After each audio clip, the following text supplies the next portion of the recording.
Today we shall discuss about the speed control of DC motors. We know that DC motors are largely used for variable speed applications, and it is necessary to know how the speed is varied, how the speed is adjusted for the requirement of the load. We know that there are several applications where the speed need to be changed, whether it is in electric traction, whether it is in machine tools, whether it is in process industries.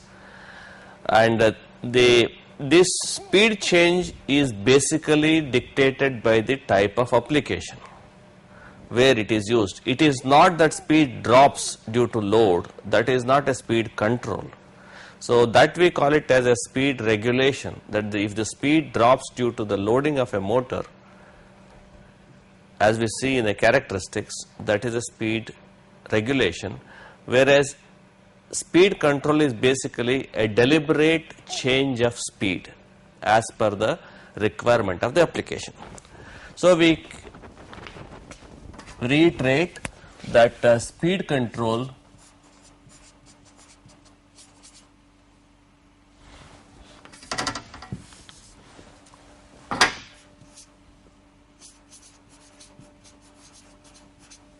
is a deliberate change of speed.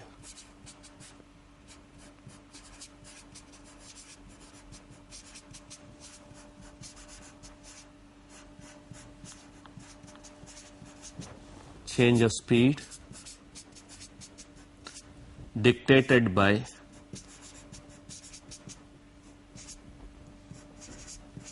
the application.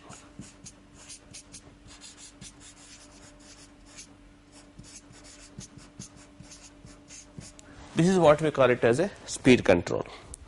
Now for that, we should know on what parameter the speed of a DC motor is decided.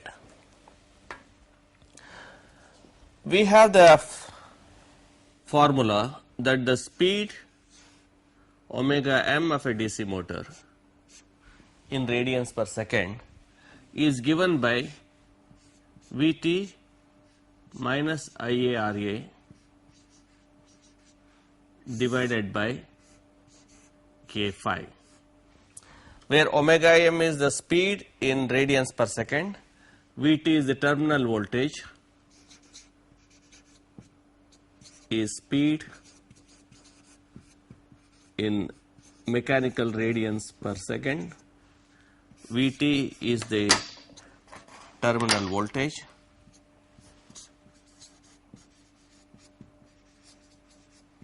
of the motor,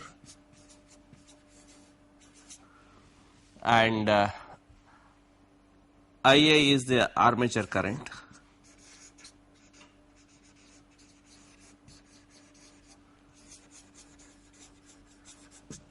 Ra is the resistance and the armature circuit, that is armature resistance, and then K is a constant dictated by design, and lastly phi is the flux. So these are the parameters and quantities on which the speed of a motor is decided.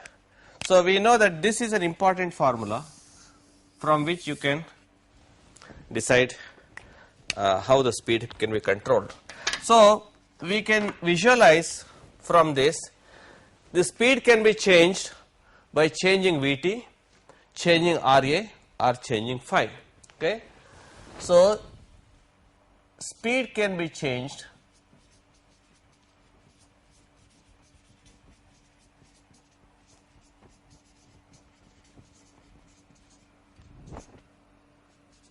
by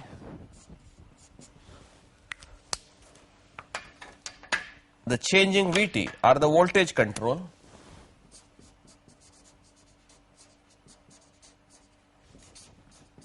right? This is called voltage control.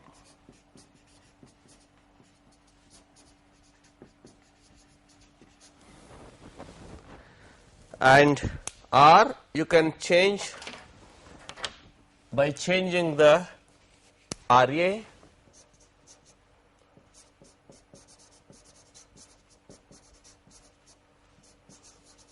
this is called resistance control.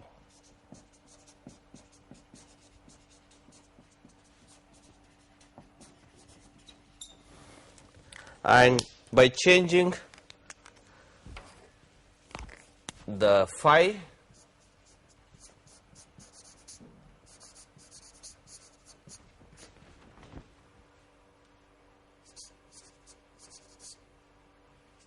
this is called the flux control.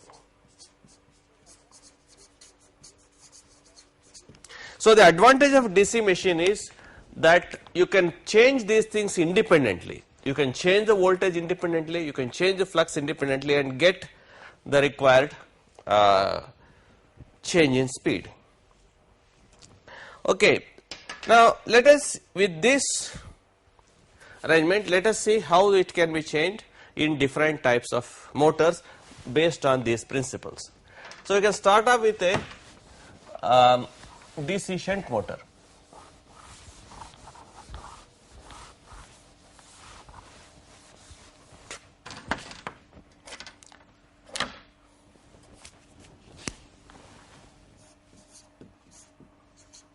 How do you change the speed of a DC shunt wound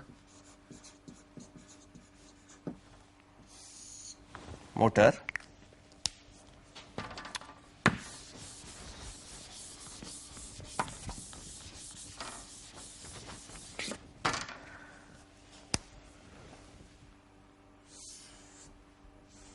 In a shunt motor, we know that the field winding is across the armature, and let us say first let us look at the resistance control.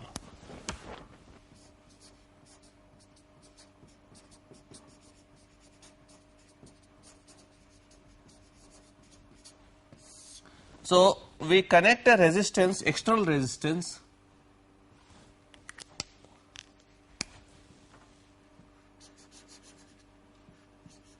R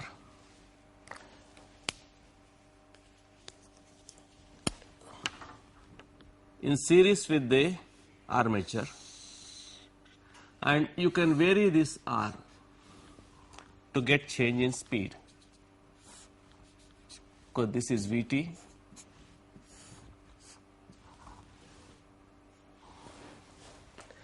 and simultaneously we can also put a maybe a resistance in the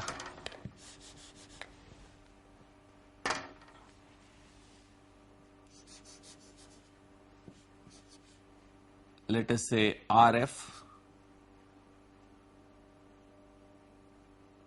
E external.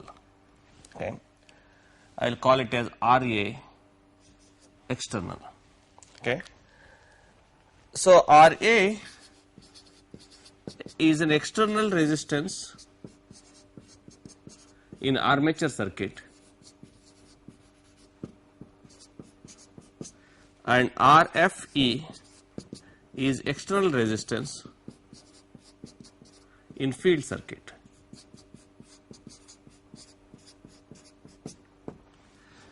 Okay, this is EA.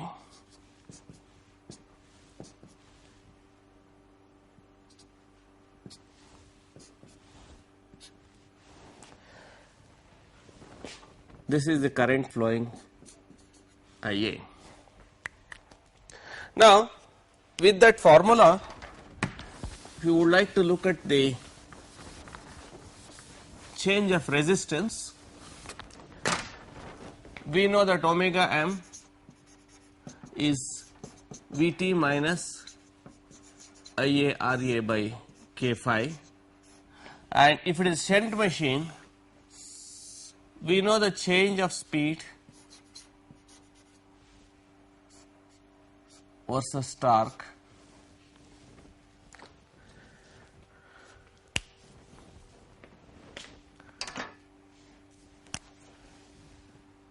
that is this is the characteristics with let us say external resistance is 0. You are not having no external resistance, that is the natural characteristics.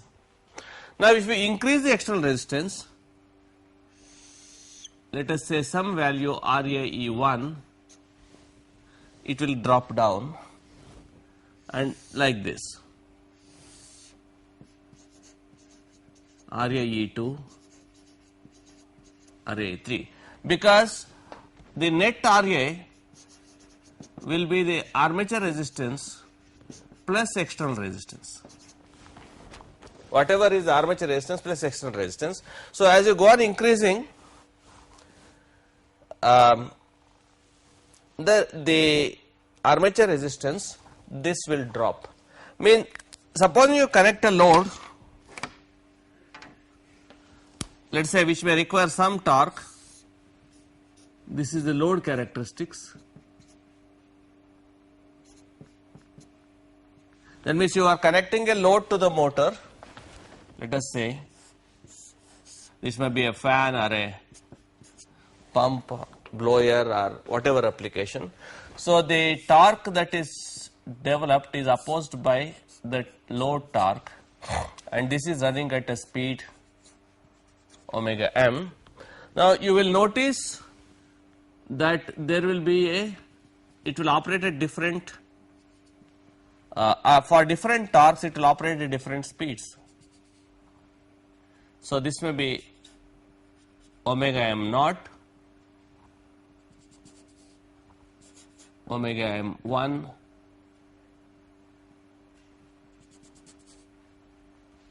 sorry.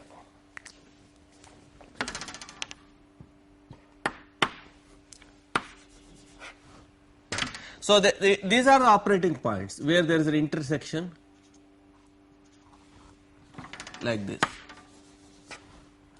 So, this is omega m1, omega m2, omega m3 like that. So, there is a drop in speed with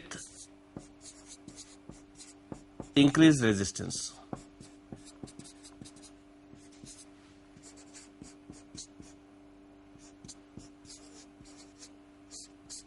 As you increase the speed, increase the resistance, this is what will happen. Now, the problem with this system is that the speed change is effective only at high armature resistance. If the high armature current, if the armature current is small, then the drop in speed is negligible.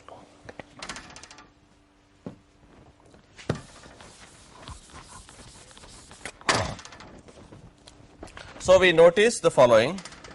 One is not effective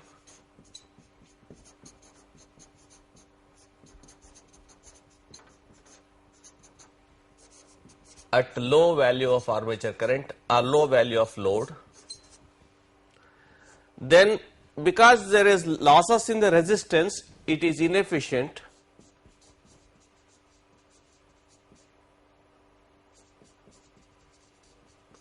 Because there is loss in RA external. And third characteristic of this is, this method can be used below the nominal or base speed.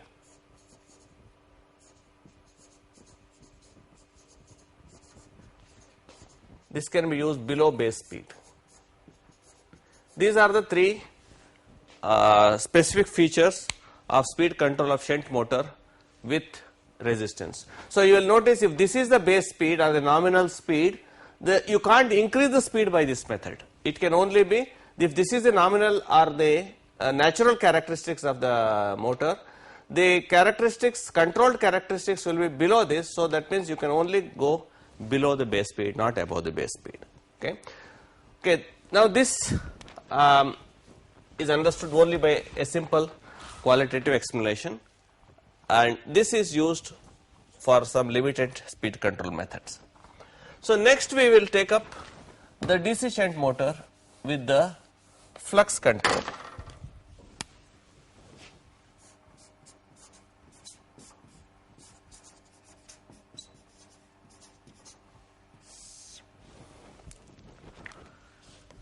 In a flux control method,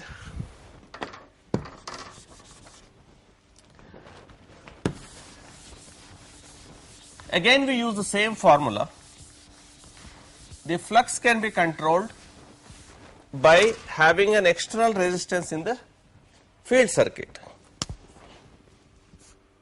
IF or the field current, which is equal to Vt by, if this is the winding internal field resistance, Rf plus Rf external. Therefore, phi will be proportional to IF. Therefore, the phi can be controlled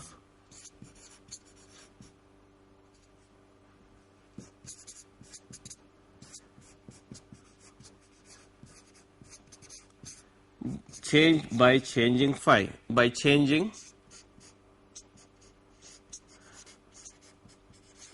RF external. So you have an external circuit in the field, external resistance in the field, and that you vary. So if you vary this for different values, again the formula we have is omega m is Vt minus IaRa divided by K phi. So increase RF, what we get is, so if we increase RF,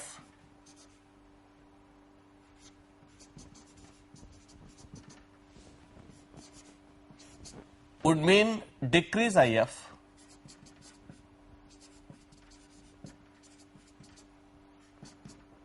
that means this will decrease flux, and if we decrease the flux, the speed would increase. So that means increase omega m or speed. So you notice that these are the corollary. If we increase the flux, increase the resistance, IF will decreases, then phi will decrease, and because the phi will decrease, the speed would increase. Okay. Now the characteristics will now be different.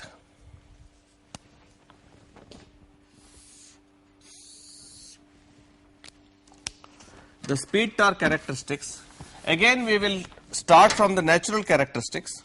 Let's say this is the natural characteristics.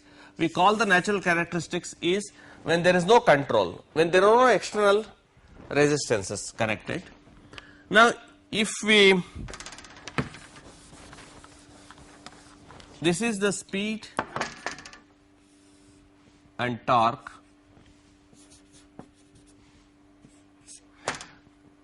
this is when RF external is 0. If you put the external resistance, then the characteristics will move up.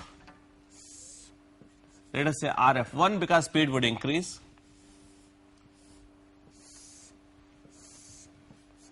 RF2, RF3, etc. So if we increase, that means the resistances RF3 is greater than RF2, greater than RF1. These are increasing resistances, so increase lower the flux and the speed would increase. And if you have some load curve like this,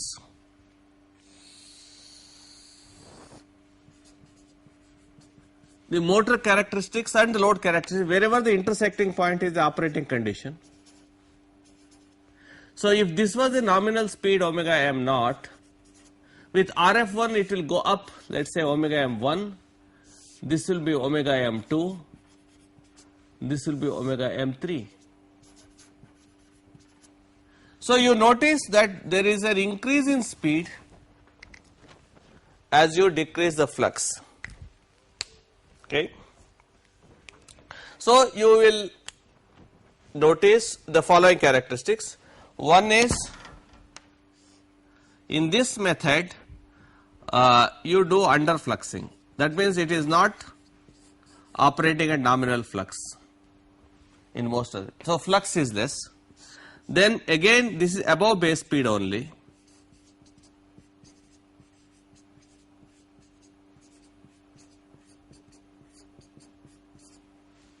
This can go above the base speed up to certain level.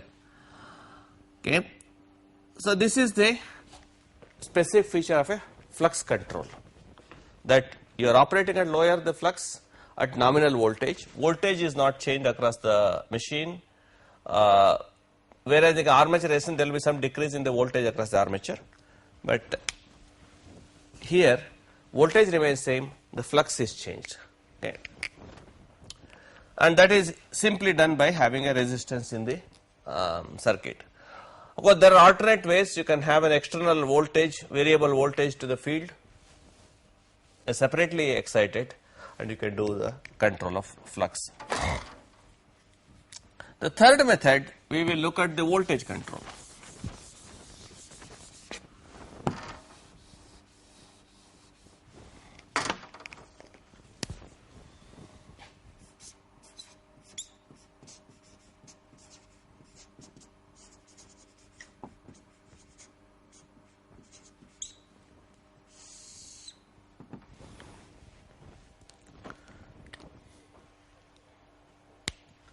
Now, in the voltage control, we only control the voltage across the armature.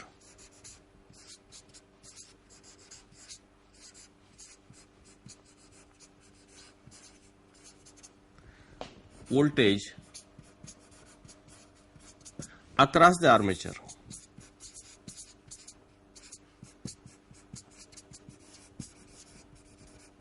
That means we don't change anything in the, so flux is constant. So we somehow this voltage is changed and this IF is constant. We will see how it is actually done after we know the characteristics. Okay.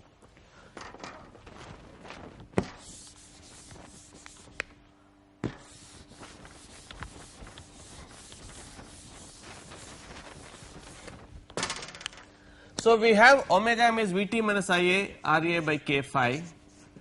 If you again use the same formula, Vt is changed and these variations phi is constant. So speed would change with Vt. Now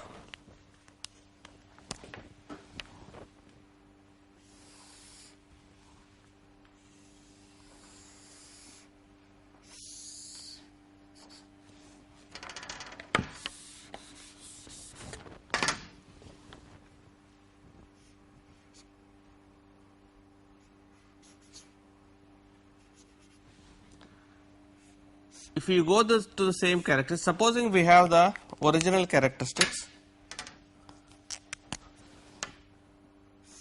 natural characteristics, this is the nominal characteristics, and if we change Vt, now in a practical case we cannot increase the voltage, this is an important thing, so we can only decrease the voltage, can be decreased below nominal value.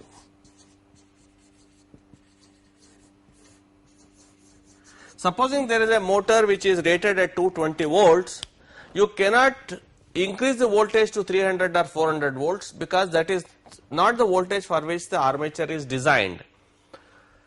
Therefore, whatever is the designed voltage, that must be the limit and you can only go below that.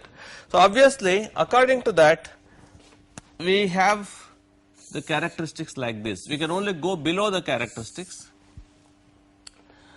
and so this is, let us say, Vt is the nominal value, Vt naught, then you have Vt1, Vt2, Vt3. Now, this we have Vt3 less than Vt2, less than Vt1, less than Vt naught. So, these are the characteristics, okay, and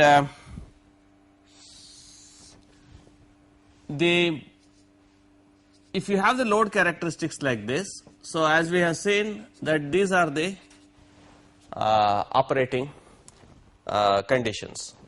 So, if this is the nominal voltage omega m naught, this is omega m1, omega m2 and omega m3. So, these are the quantities, and where we can have the change in voltage. So, you can, so looking at this, what do we conclude? We conclude that voltage can be only decreased, so the speed change is only below base speed. So, the conclusions are here. In this voltage control, the speed change is only below base speed.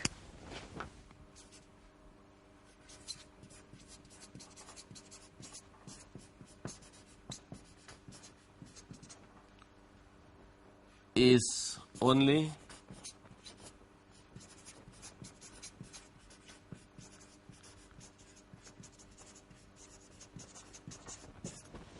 below base speed, and then you can have a wide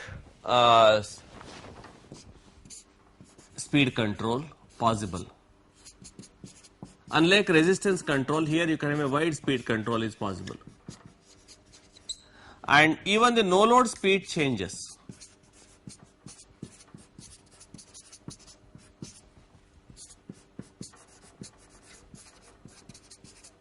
So, even at no load, for each of the characteristics for different voltage, you see the speed is changing, unlike in a resistance control where the no load speed was not changing, it was only from the same point there was a drooping characteristics. So, these are the before we look at this, how exactly the voltage is changed, that is an important aspect. How you change the voltage across the armature without changing the field current, that we will see little later, but before that we will sum up whatever we have done so far through this transparency.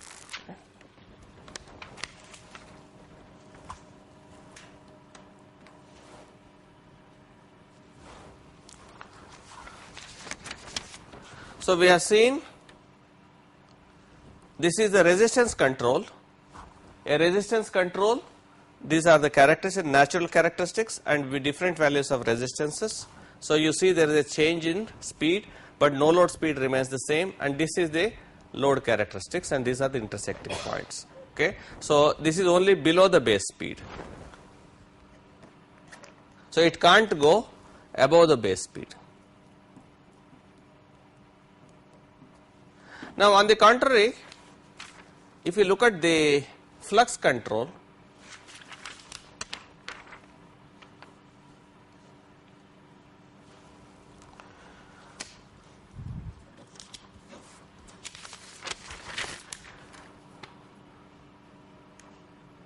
sorry, this is the voltage control. In the voltage control, this is a V control.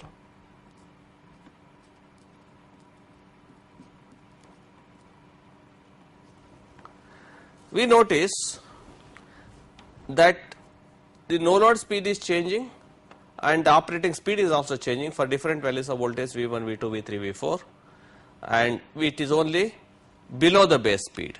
And in this one is below the base speed, and we also observe that the flux is constant in this. both these methods, resistance control and the voltage control, you are maintaining the flux constant. Whereas in the third method of flux control, you maintain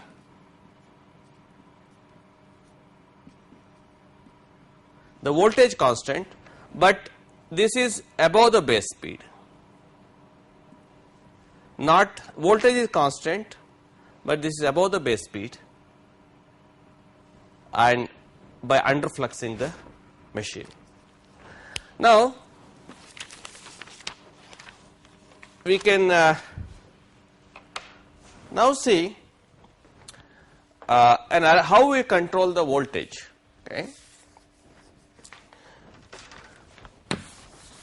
across the terminals of a shunt wound machine.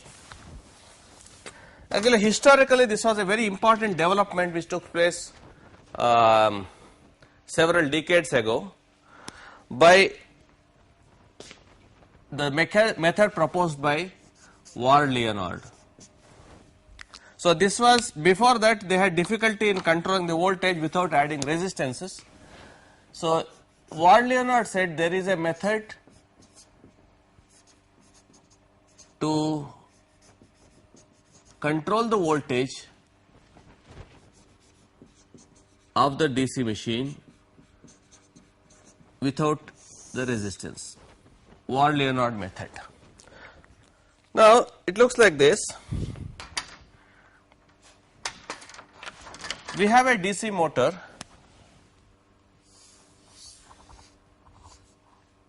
across whose armature you would like to change the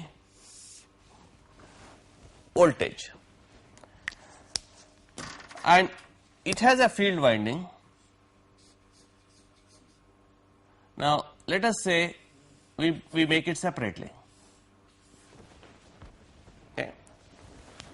Now if we can control, supposing there is a DC source,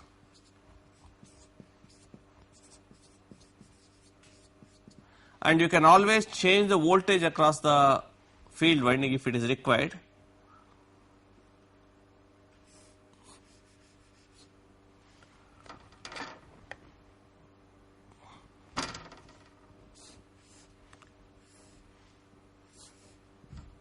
By either a potential divider or so. So you can change the flux field current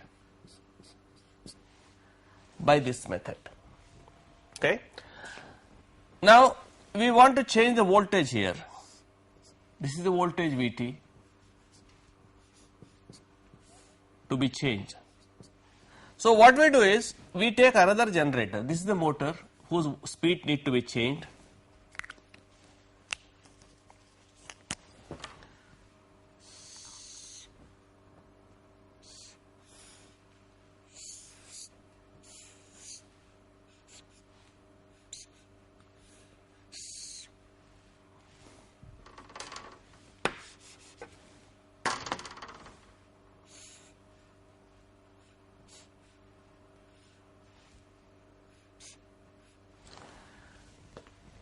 This is the generator. Now let this generator run by a constant speed motor. Maybe it may be typically a induction motor. This is typically a near constant speed motor.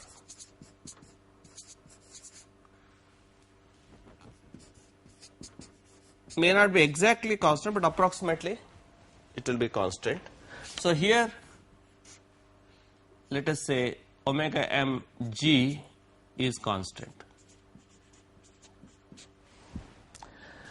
and this has its own another field winding,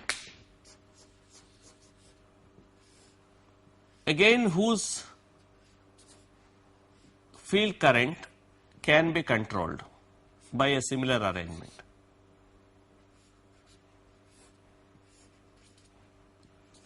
This is again the same DC source. let us say if this is the field current IFM, this is the field current IFG.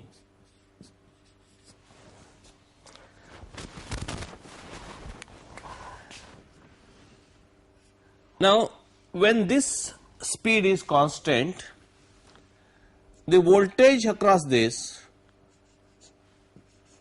Vt can be changed by changing the field current IFG. So, Vt,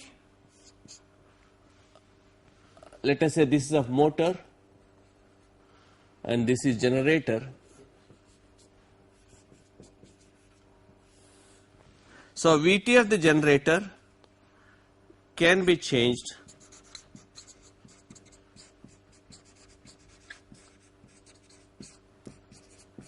by changing IFG. So, it is easy that when once the field current here is changed, because the speed is constant, so EA internal voltage is equal to K phi G into omega m.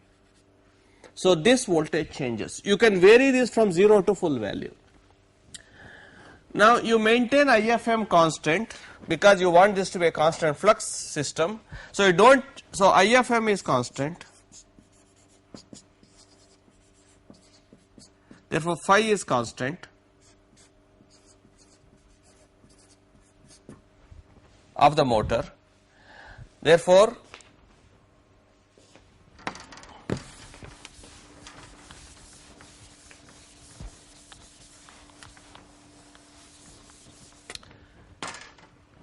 by changing IFG, VTG changes and VTM changes because flux is constant. So, we can have a, so VTG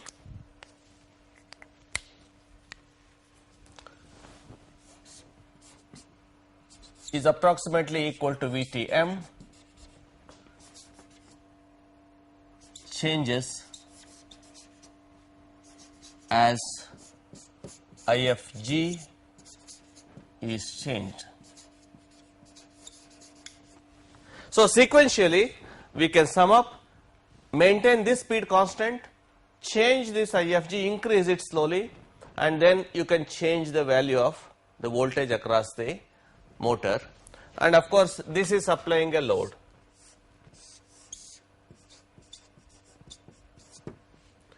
And the current drawn will be increased as the load torque increases here. This will be omega of the motor. This is the torque, and as you increase the torque, the current will increase, and so on. Okay, and we come to one important thing. What is the difference between these two methods? Voltage control and flux control. We have seen voltage control is only below base speed, while flux control is above base speed. Now, the next important thing is, at what is the nature of loads in these two methods which are optimum or permissible. For any motor, there is a limit to which the armature current can go. So, let us say armature current, for the given limit armature current, so let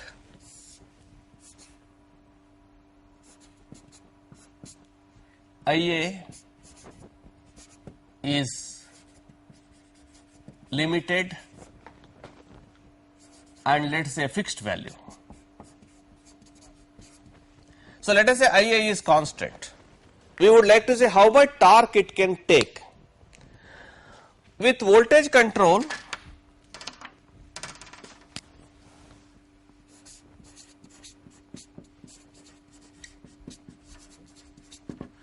we know that phi is constant, and IA we can say is the limit. At all speeds we go to the limited value of IA.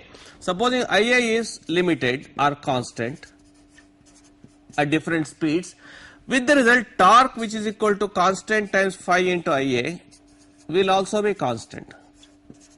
So, we made an important conclusion from these simple arguments that a voltage control is suitable for constant torque drive.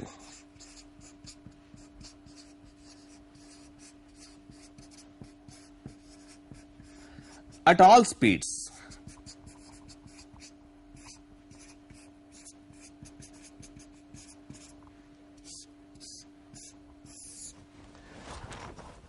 So this is one of the important conclusions we draw from this logic. Similarly, with flux control,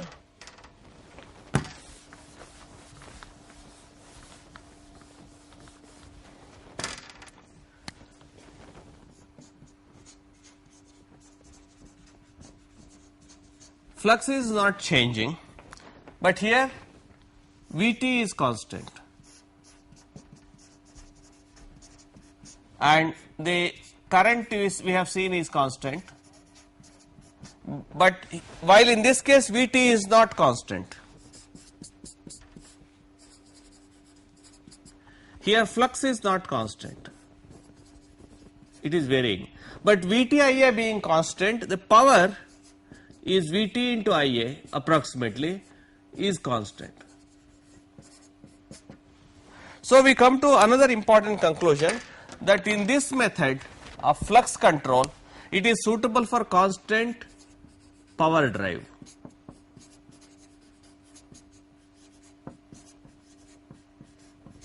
And we also know this is above base speed.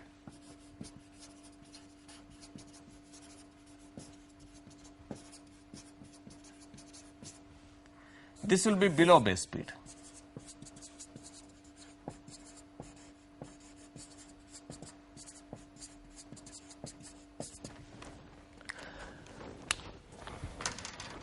So we can, from the same volume arrangement, we can go for a flux control as well as the voltage control. So if you want to go below base speed, you go for voltage control, above base speed, the flux control, and then the loading should be such that it is more suitable for constant torque drive below base speed and constant power drive above base speed. So if you plot the allowable torque, voltage, etc., we can have these characteristics. So for, let us say this is the speed omega m, let us say somewhere here is the base speed,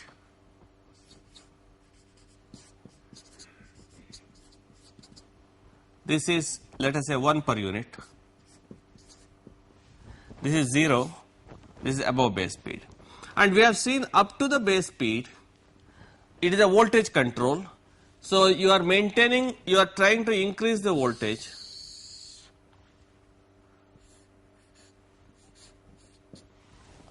And this is voltage control.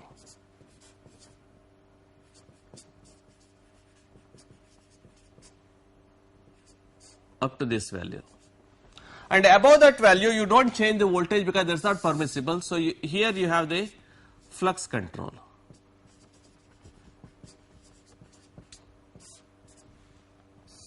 So but voltage will go up to base speed, and let us say it is maintained constant above the base speed.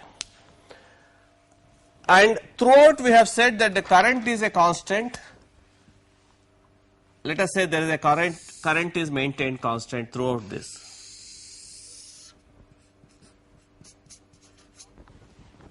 And we have seen also here what will be the flux will be constant here again, because we are not changing the flux in this region. But afterwards we decrease the flux.